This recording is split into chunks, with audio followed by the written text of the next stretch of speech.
प्रभु जगन्नाथ आशीर्वाद रु आज बड़ देउल पुरी बड़ मंदिर चारिपटे परिक्रमा कार्यक्रम संपूर्ण होगापाई जाउछि एवं आमर प्रिय नेता माननीय मुख्यमंत्री श्रीयुक्त नवीन पट्टनायक एवं तांक सहित समग्र भारत वर्षर साधु संत मानक नेकी लोकार्पित होगापाई जाउछि एवं एई परिप्रेक्षी रे आज समग्र भारत वर्ष रे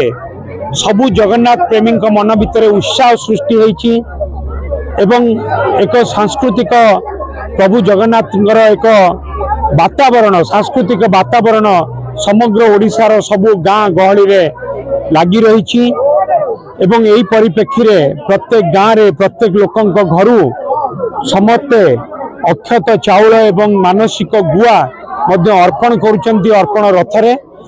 एवं प्रत्येक गाँव रे आज भजन कीर्तन प्रभु जगन्नाथ उद्देश्य रे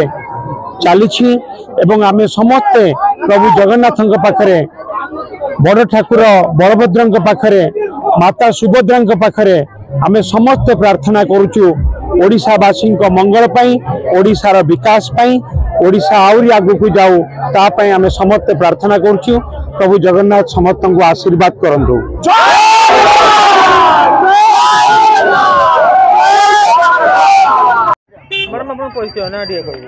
मु सस्मिता सोई सोरपड़ा ग्राम पंचायत समिति सभ्य कौन कहे जो रथ परिक्रमा आज जो पूरी परिक्रमा प्रकल्प आज जो रथ ग्राम आम पंचायत रे रथ गाड़ी जो बुलूची एवं लोक मान चाउल एवं अक्षत एवं गुआ निया जाउची लोक मान मध्य भक्ति भाव सृष्टि होची आमर ओडिशार परम इष्ट देव श्री जगन्नाथ एवं गोटे आध्यात्मिक परिवेश सृष्टि होती बहुत आनंद लगुच। मु विवेकानंद आचार्य सरपंच सरपड़ा पंचायत जो रथ परिक्रमा होती आमर पुरातन संस्कृति हूँ सनातन धर्म को उज्जीवित करने आमर माननीय मुख्यमंत्री श्रीयुक्त नवीन पट्टनायक आह्वान क्रमे आम जगन्नाथ परिक्रमा आयोजन करूँ। यही जगन्नाथ परिक्रमा रथ जोटा अर्पण रथ नाम परिचित बहुत सुंदर भाव में गाँ गहली जगन्नाथमय हो जी जगतर सृष्टि नियंता जी विश्व नियंता तांकर प्रसार प्रचार पाई आम दासन दास सेवक भाव में आज अवतीर्ण होते आम 17 तारिख शेष एवं 17 तारिख दिन समस्ते